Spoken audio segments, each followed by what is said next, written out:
자, 롯의 두 딸의 타락의 원인과 결과에 대해서 한번 살펴보면서 오늘 이 시대를 살아가는 저와 여러분들이 하나님은 어떤 교훈을 우리에게 주기를 원하시는 걸까 한번 생각하는 시간이 되기를 원합니다. 성경에는 모압과 암몬의 자손의 조상이라는 소제목이 달려 있는데, 참 성경은 어떨 때 보면 굉장히 부끄러운 그런 모습까지도 일일이 다 기록하고 있죠.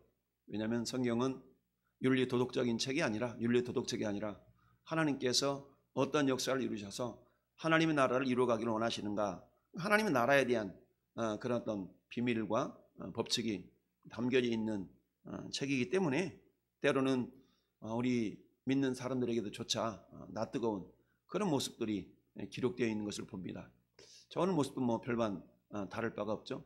세상적으로 말해서 근친상간이라는 그야말로 하나님이 기뻐하지 않는 이런 모습이 아주 적나라하게 기록되어 있는 것을 보면서 아우 부끄럽게 이런 것까지 성경에 다 기록해 놨는가 라는 것을 한편으로는 생각해 보기도 합니다. 그렇지만 하나님이라는 것들을 다 기록함으로 말미암아서 오늘 이 시대를 살아가는 저와 여러분들에게 우리는 성경은 거울이라 라고 말씀하고 있죠. 거울이라는 것은 뭡니까? 우리가 화장한 여인이 거울을 바라볼 때 이게 화장이 잘못됐다 라고 거울을 보면서 자기 자신의 화장을 고치게 되죠. 또한 성경은 성경 속에 있는 어떤 그런 역사적인 사건 이런 것들을 우리에게 모범이 되도록, 교훈이 되도록 거울 삼으라 라는 말로 하고 있습니다. 우리가 잘 아는 맹자의 어머니는 자식 교육을 위해서 3번씩이나 이사를 했다. 맹모 삼천지교라는 말로 우리가 익히 들어 알고 있죠. 3번이나 이사를 했다는 얘기인데 교육을 위해서. 왜요? 환경이 그만큼 중요하다라는 얘기입니다. 우리 대한민국도 서울에 있는 어느 동네 거기 하면 집값이 비싸지는 이유 중에 한 가지가 그만큼 자녀 교육에 둘째 가라 하면 서러워할 민족이 우리 한민족 아니겠어요? 그러다 보니까 자식 교육을 위해서라면 정말 돈 팔고 땅 팔아서 그렇게 서울로 이렇게 진출해서 어떻게 해서라든지 좀 더 나은 그런 교육 혜택을 받아보고자 심지어는 부정한 방법으로 온갖 가지 자격증, 온갖까지 체험증을 다 조작해서라도 내 새끼만큼은 어떻게 해야 돼? 좋은 데 보내야 돼. 이게 한국의 서글픈 자화상이라 할 수 있죠. 그럼 우리는 다르냐? 별바 다를 바 없습니다. 우리가 막상 그러한 상황, 그러한 처지에 임한다 그러면 우리라고 해서 특별하게 거룩하게 나는 안 그래 라고 지금이야 우리가 장담할 수 있고 우리가 확신할 수 있지만 막상 그 상황에 우리가 맞닥뜨린다 그러면 우리라고 크게 다를 수가 없다. 그렇다면 뭡니까? 그런 상황, 그런 현실에 처하지 않는 것 자체가 감사의 은혜다. 할렐루야. 라는 것을 우리가 생각해 보면서 오늘 롯의 두 딸이 어떠한 죄악 가운데서 우리에게 하나님께서 교훈을 주시기를 원하시는가?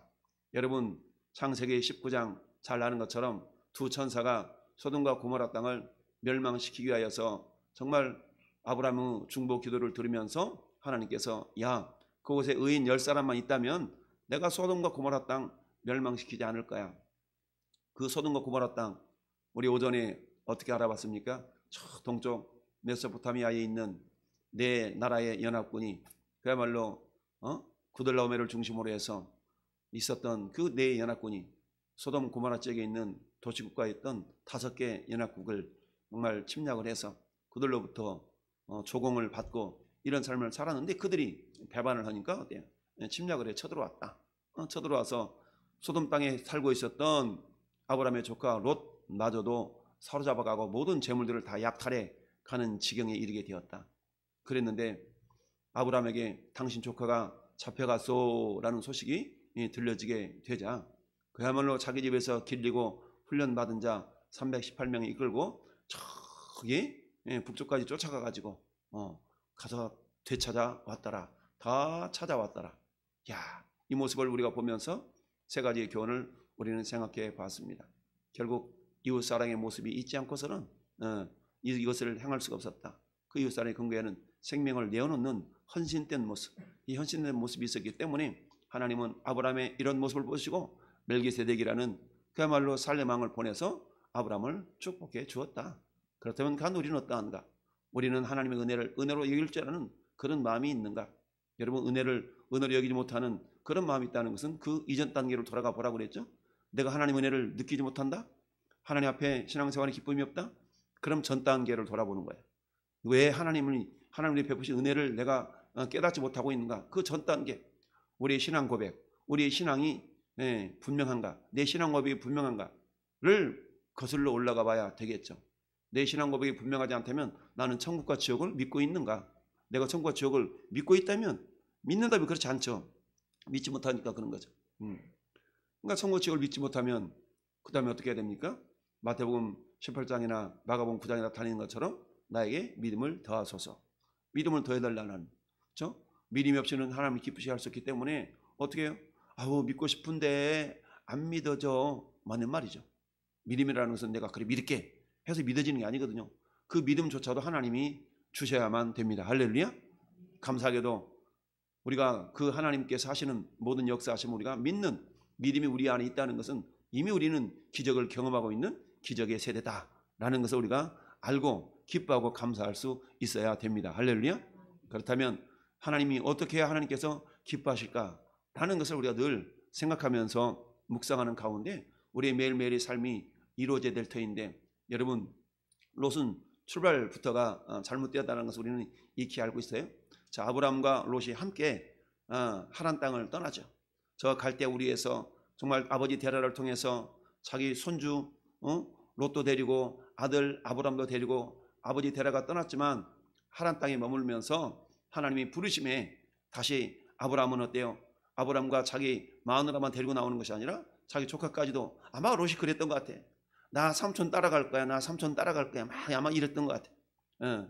어릴 때 아버지를 잃어버린 롯이 그만큼 아브라함을 따랐기 때문에 아브라함이 그야말로 어딘지 모르는 물설고 낯설은 곳에 간다라고 했을 때 삼촌, 나 삼촌 따라갈 거야. 아마 했을지도 몰라요. 그러니 아브라함이 어때? 팍 결단해서 안 돼. 하나님 남아노라고 그러잖아.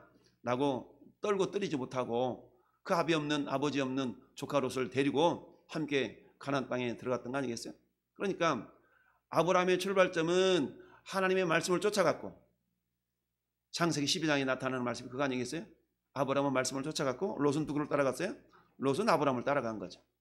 그러니까 아브라함은 말씀을 쫓아갔지만 롯도 하나님께서 부르셨기 때문에 말씀을 쫓아간 것이 아니라 롯은 아브라함을 따라갔다. 사람을 따라갔다는 얘기죠.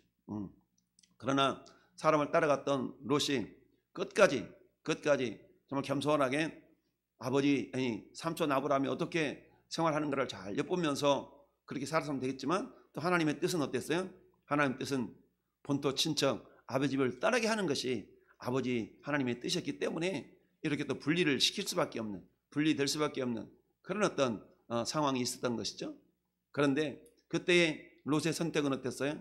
소돔과 고모라 지역, 하나님이 멸하시기 전에 소돔과 고모라 지역은 그말로 하나님의 동산 같았다. 에덴 동산처럼 물도 많았고 아름다운 곳이었다는 얘기죠. 이것은 뭐였어요? 겉모습이 그랬다는 얘기입니다. 겉모습. 그런데 막상 들어가 살아보니까 이 소돔과 고모라 땅은, 이 소돔 왕의 이름이 뭐라고 했어요? 우리 14장에 다시 돌아가 봐요. 자, 14장 1절 2절 보니까 2절에 소돔 왕 베라, 고모라 왕 비르사라고 했죠. 베라라는 말은 파멸시키는 자라고 그랬어요. 고모라 왕 비르사, 악의 자식이라고 그랬어요. 그러니까 이 소돔과 고모라 지역을 다스리는 그 왕들의 이름 자체가 악의 자식이고 파멸시키는 자라는 이름이 있는 걸 보면 이미 그 도시는 어떤 도시였어요? 죄악이 넘쳐나는 도시였다라는 걸 우리가 짐작해 볼 수 있습니다. 그와 반면에 예루살렘에는 누가 있었어요? 멜기세덱이 있었죠. 멜기세덱은 의의 왕이었고 평강의 왕이었고 평강의 왕이었다라는 것을 성경은 말씀하면서 예루살렘을 통하여서 장차 예수 그리스도가 오실 것을 우리에게 예표해 주는 사건이 오늘 오전에 봤던 사건이다.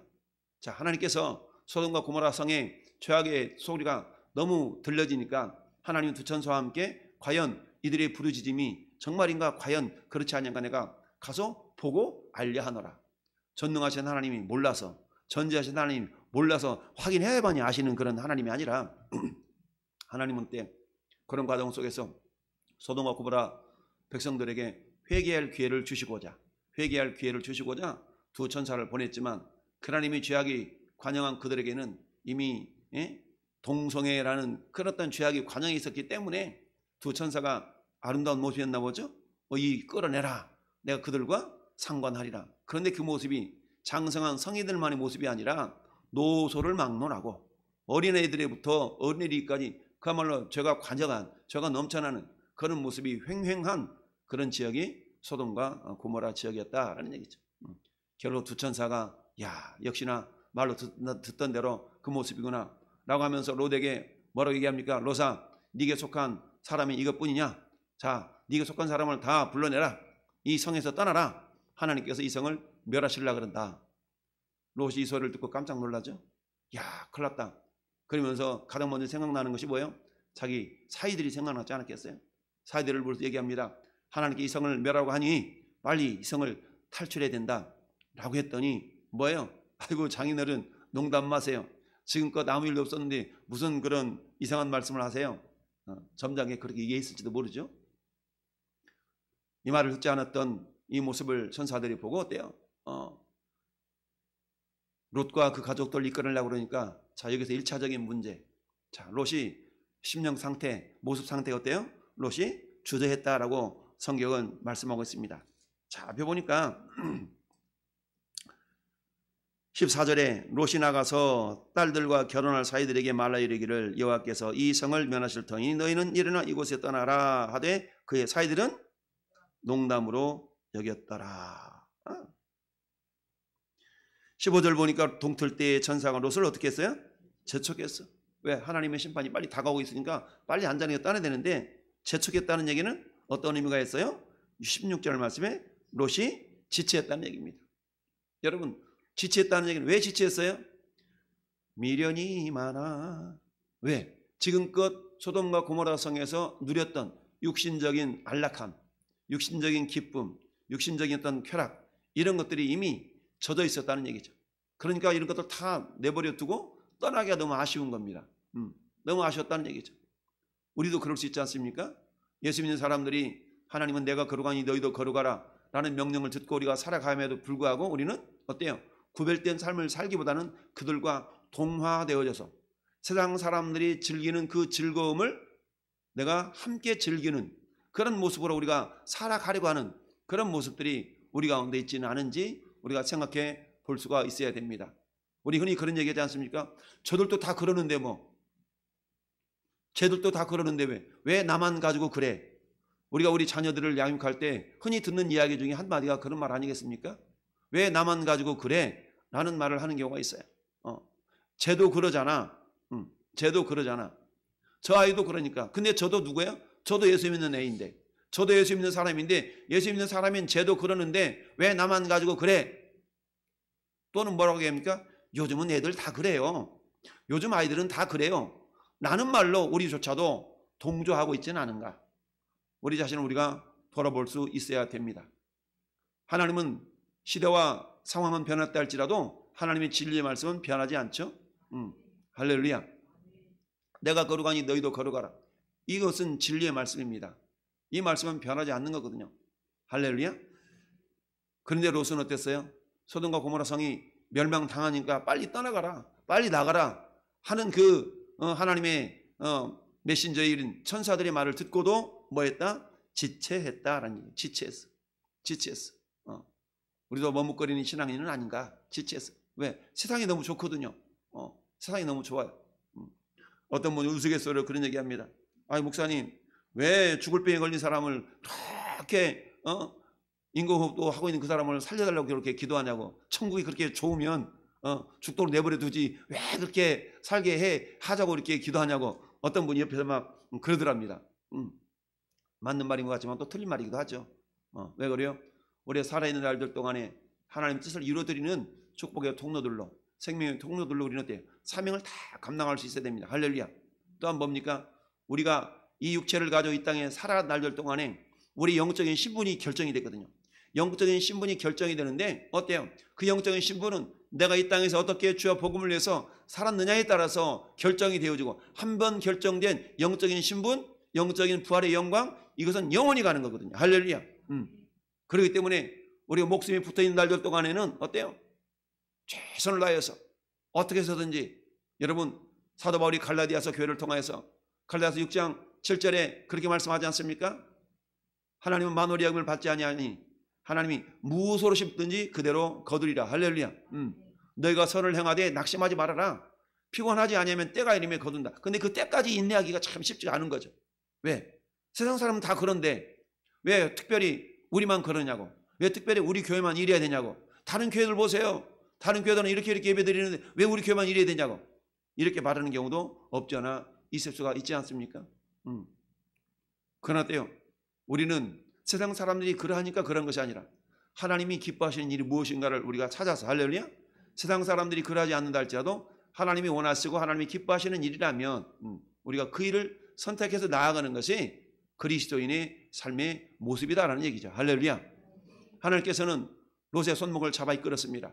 왜? 머뭇거리고 지체하니까. 왜요? 이미 소돔과 고모라 땅에서 정착해서 살 만큼 살았고 이제 어느 정도 명예도 있고 그리고 어때요? 그곳에서 즐길 만큼 즐기고 편안하게 살아가고 있는데 굳이 그것을 다 내려놓고 떠나야 된다는 그게 믿겨지지가 않는 거죠. 아직은.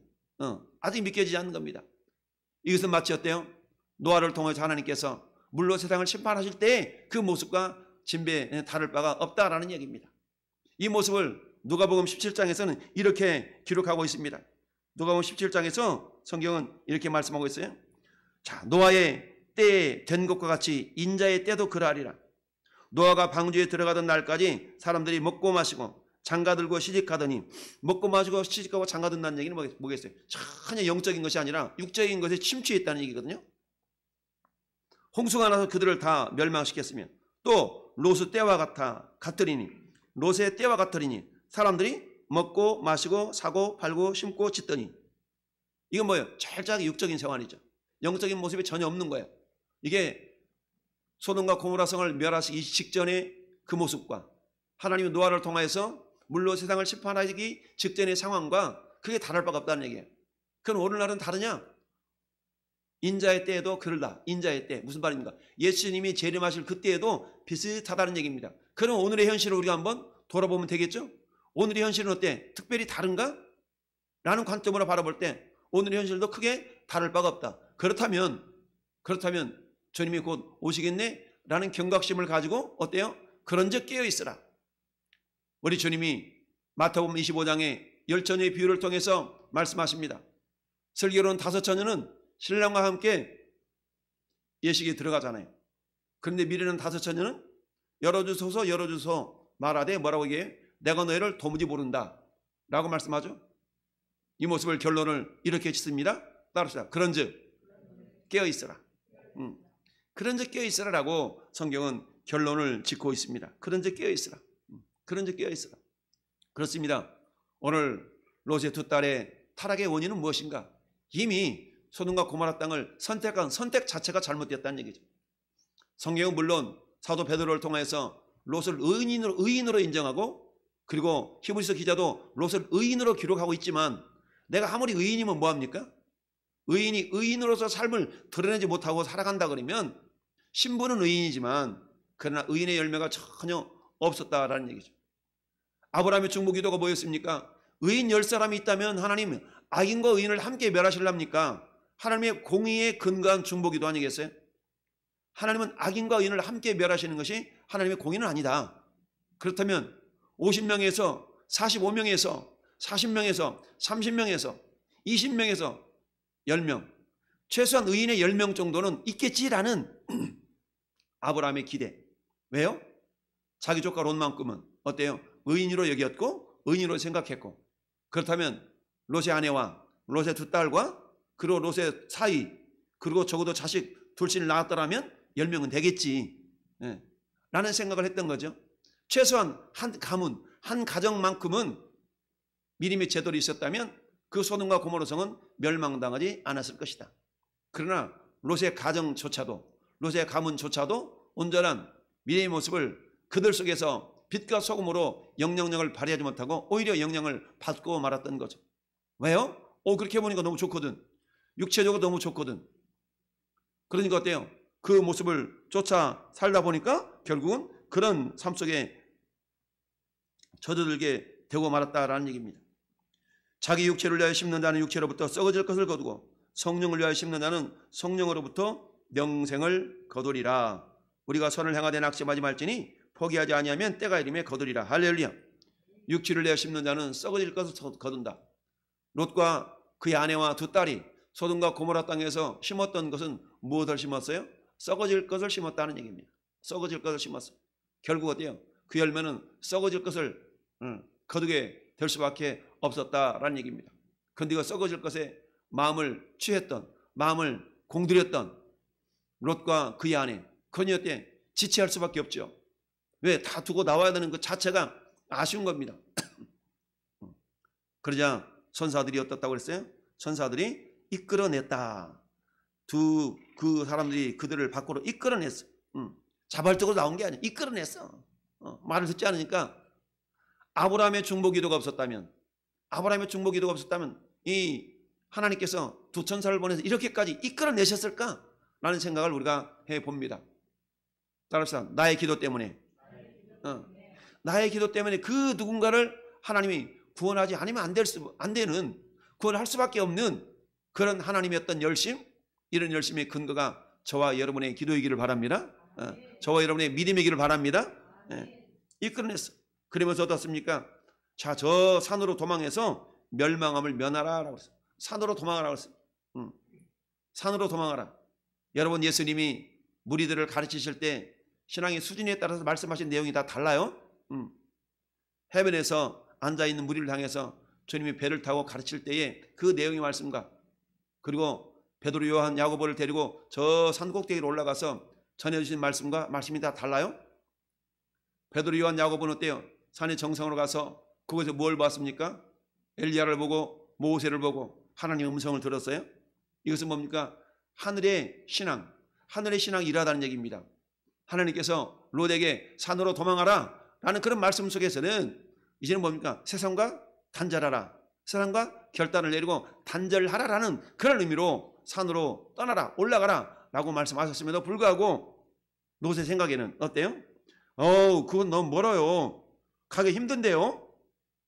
가다가 죽을 것 같아요. 뭐야? 내 생각에는 이잖아요. 내 생각에는.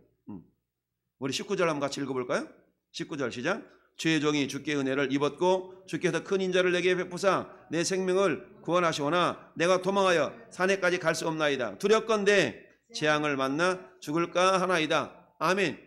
이미 소돔과 고모라 땅을 멸하시기로 작정하신 하나님이 롯을 건져내셨다면 재앙을 만나 죽도록 내버려 두지 아니하실 터인데 롯은 하나님을 절대적으로 신뢰하지 못하고 있는 겁니다. 절대적인 믿음을 갖지 못한 거예요. 여전히 내 생각에는 갇혀 있는 거예요. 내 생각에는 그럴 것 같아요. 오늘날의 우리 신앙은 이렇지 않습니까? 내 생각은, 우리의 신앙은 어때요? 우리 신앙생활이 자기 생각대로 신앙생활 하면 안 되거든요. 자기 소견에 오른 대로 하였더라. 자기 소견에 오른 대로 하면 안 돼요. 내 소견이, 내 생각이 말씀에 근거하였는가 그렇지 않는가를 늘 점검하고 진단하는 가운데 행동해야 되는데 우리는 말씀을 제껴두고 세상 사람들이 그러하니까 저 사람도 저렇게 하는데 뭐.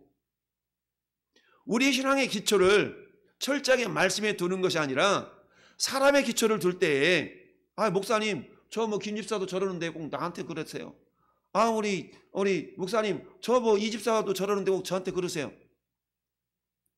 자기를 하나님의 말씀에 철저하게 기준 삼아 신앙생활을 하려 하지 아니하고 어때요? 사람의 기준을 삼다 보니까 아브라함은 하나님의 말씀을 쫓아 하나 땅을 떠났지만 롯은 삼촌을 쫓아 따라갔더라. 사람을 따라가서 결국 어떻게 됩니까? 육신의 눈에 의해서 보기에 좋은 소돔과 고모라 땅을 선택할 수밖에 없는 이런 결과가 빚어질 수밖에 없다라는 말씀이죠. 자, 그런데 이 부탁에 대해서 천사들은 어때요? 또 들어줍니다. 하나님의 인자하심이죠.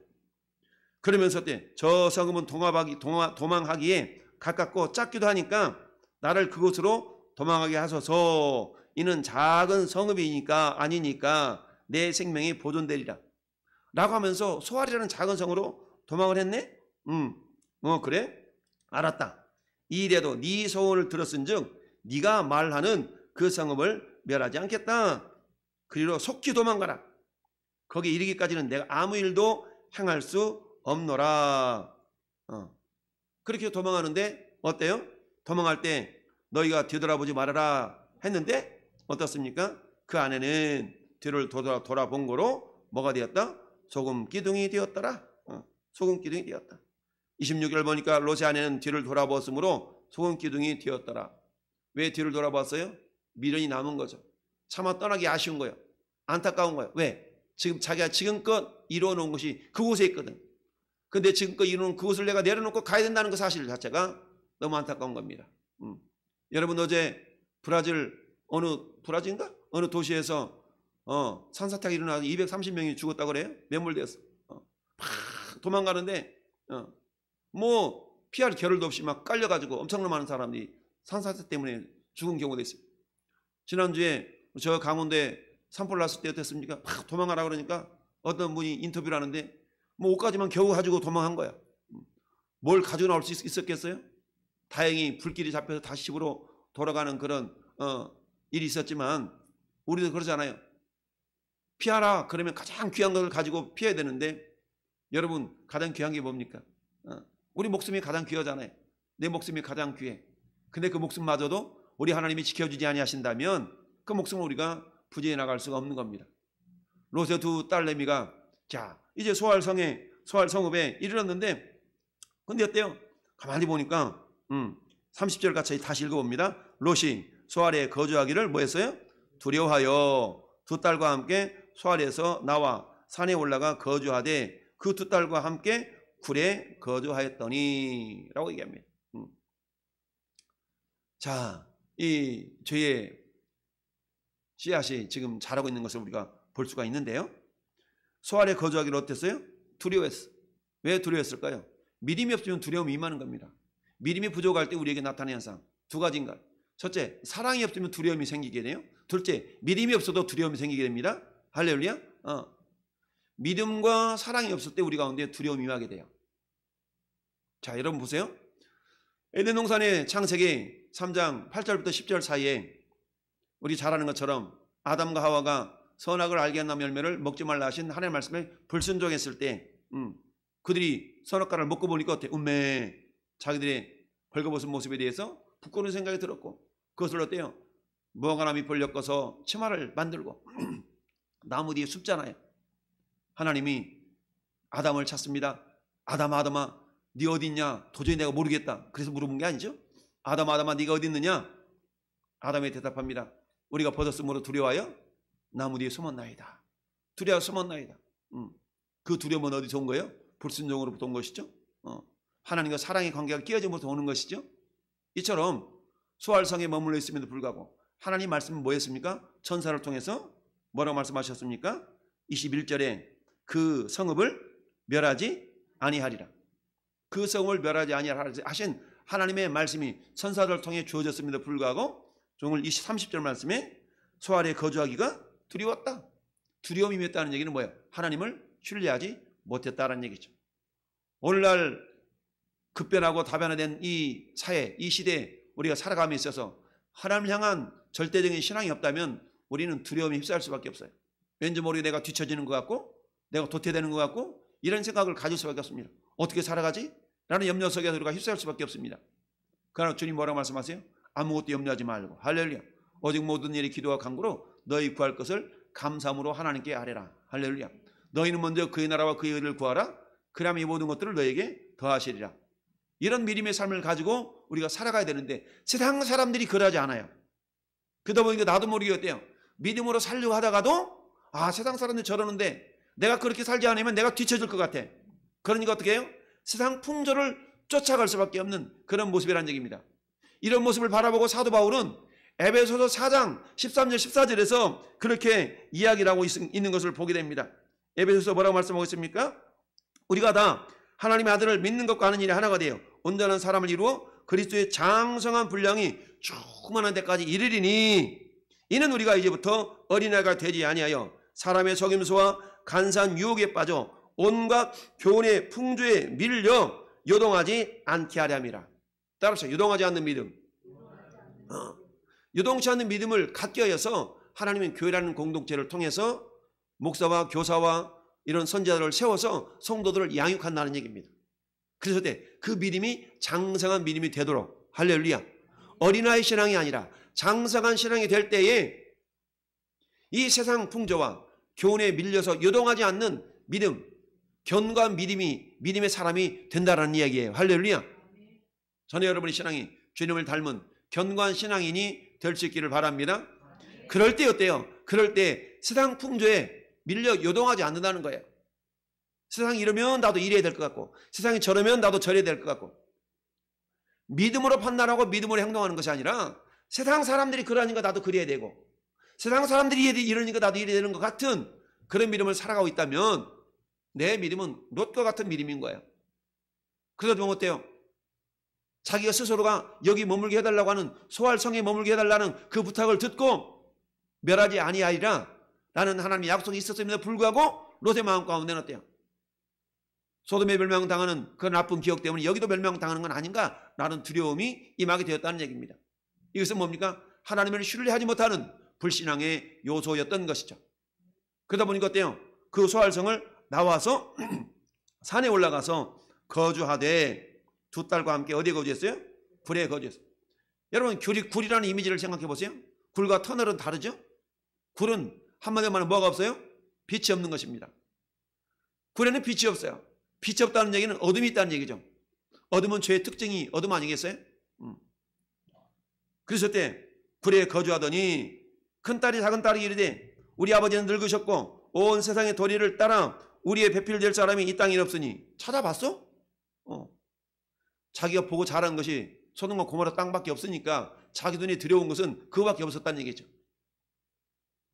우리가 아버지에게 술을 마시게 하고 동침하여 우리 아버지로 말미암아 후손을 이어가자라는 어떤 잘못된 생각, 잘못된 생각이 들어옴에도 불구하고 그들은 어때요? 잘못되어졌다라고 판단할 수가 없는 분별력을 잃어버렸다는 얘기죠. 왜? 이미 그런 사회 속에서 살아왔다 보니까, 그런 사회 속에서 살아가다 보니까 소돔과 고모라 땅이 그런 땅이었다는 얘기죠. 그런 땅에서 그런 생활의 습성 속에서 자기도 모르는 가운데 그것이 죄가 아닌 것처럼 느껴지는 생활 속에서 젖어 있었다는 얘기죠. 그러다 보니까 아버지한테 술 먹여서 아버지한테 씹어받는 것이 뭐가 잘못된 거야? 전혀 그게 잘못됐다는 죄의식이 없는 거죠. 소돔과 고모라 땅에 살았던 삶의 모습이 그렇다는 거예요. 그래서 그 밤에 그들이 아버지에게 술을 마시게 하고, 술을 마시게 했는데 얼마나 마셨으면 세상 말로 필름이 끊어졌잖아요.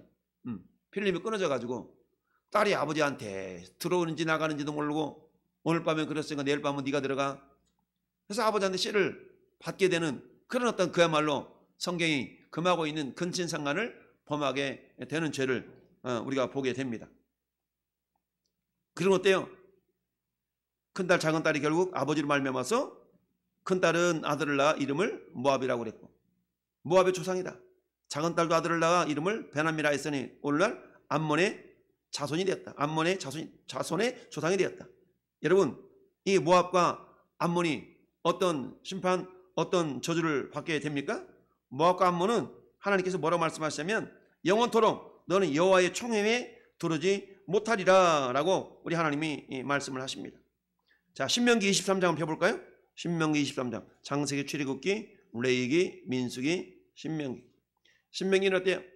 이제 요단강만 건너가면 가나안 땅인데, 가나안 땅을 건너가기 전 모압 평지에서 설교한 세 편의 설교가 신명기서라고 그랬죠? 신명기 23장, 모세가 설교한 내용입니다. 자, 3절, 4절, 자, 3절, 4절 읽습니다. 암몬 사람과 모압 사람은 여호와의 총회에 들어오지 못하리니 그들에게 속한 자는 10대뿐 아니라 영원히 여호와의 총회에 들어오지 못하리라. 그들은 너희가 애굽에서 나올 때에 떡과 물로 너희를 길에서 영접하지 아니하고 메소포타미아의 부올의 사람 부올의 아들 발람에게 뇌물을 주어 너희를 저주하게 하려 하였으나. 할렐루야. 그러면서 6절, 내 평생에 그들의 평안함과 형통함을 영원히 구하지 말지니라. 아멘. 할렐루야. 근데 나머지 사람들은 잠깐 총에 못 들어왔다가 그들의 3대 후에 자손은 여호와 총에 들어올 수 있다라고 허락을 해주지만 모압과 암몬 족속만큼은 영원히 여호와의 총에 들어오지 못하리라라고 하나님의 어떤 저주가 임하게 된 걸 봅니다. 왜 그랬어요?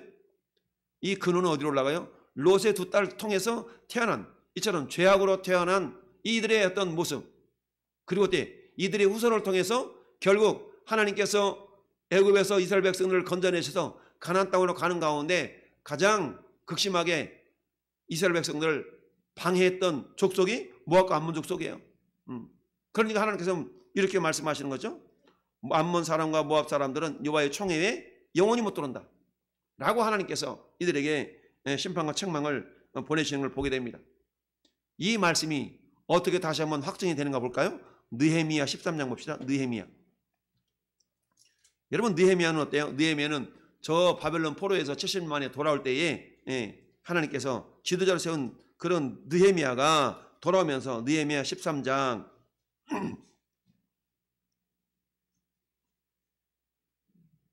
1절 2절 시작. 그날 모세의 책을 낭독하여 백성에게 들렸는데 그 책에 기록하기를 암몬 사람과 모압 사람은 영원히 하나님의 총회에 들어오지 못하리니 이는 그들이 양식과 물로 이스라엘 자손을 영접하지 아니하고 도리어 발람에게 뇌물을 주어서 저주하게 하였습니다. 그러나 우리 하나님이 그 저주를 돌이켜 복이 되게 하셨다 하였는지라. 아멘. 여러분, 이 신명기서는 모세에 의해서 기록이 되어졌어요.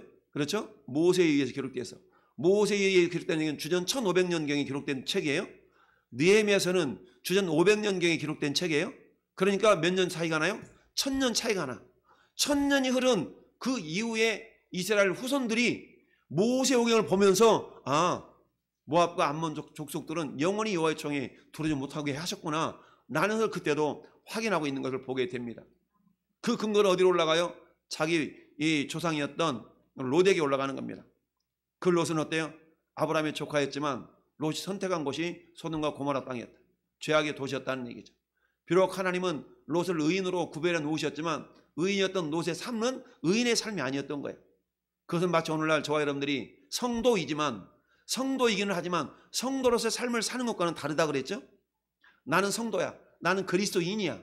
그렇지만 그리스도인의 삶을 사는 것과 그리스도인이라는 호칭을 받는 것과는 전혀 다르다는 거죠. 하나님은 너희가 그리스도인이면 그리스도인으로서 합당한 삶을 살라라고 말씀하고 있습니다. 오늘 롯의 두 딸의 타락과 타락의 원인은 뭐예요? 아버지로부터 있죠. 여러분, 딸들이 술을 마시면 야 됐다 그만 마실래 이래야 될 거 아니겠어요? 성경은 롯이 의인이라고 그러는데 오늘날 말하면 목사 장로인데 집사인데 세상 사람들이 술 한 잔, 두 잔 주다 보니까 어때? 술꾼이 된 거면 술꾼이 되어졌어. 그걸 마다하지 않고. 어떤 분이 그런 얘기. 목사님, 제 친구가 장로인데요. 이 녀석은 맨날 술에 취해 있어요. 술에 꼬라 있어. 내 친구가 장로인데 내가 그 사람 알거든. 굉장히 착해. 착한데 그 이면에는 술이 너무 취약해. 거절을 못하는 거야. 그래서 술 한잔 하자 그러면 나 장로잖아.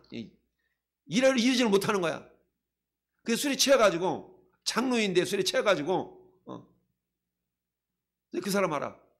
굉장히 선하게 보이는데도 불구하고 그런 부분들이 외적으로 아무리 그런다 할지라도 믿음으로 온전하게 무장하지 못하니까 마치 롯이 두 딸내미의 유혹에 의해서 야 됐다 나 그거 마시면 안 되지 라고 하는 것이 아니라 부어라 마셔라 필름이 끊기기까지 이렇게 마셨던 그 롯의 모습 때문에 결국 두 딸이 범죄하는데 가담하게 되는 거잖아요.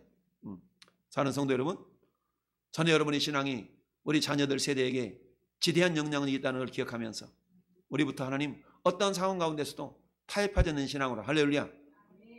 주님 뜻이 아니면 멈춰서고 주님 뜻이면 그게 죽음의 길인 것 같아도 걸어갈 수 있는 그런 믿음의 결단이 저와 여러분 가운데 나타날 수 있기를 예수님 이름으로 축원합니다. 네, 합심하여 기도합시다. 하나님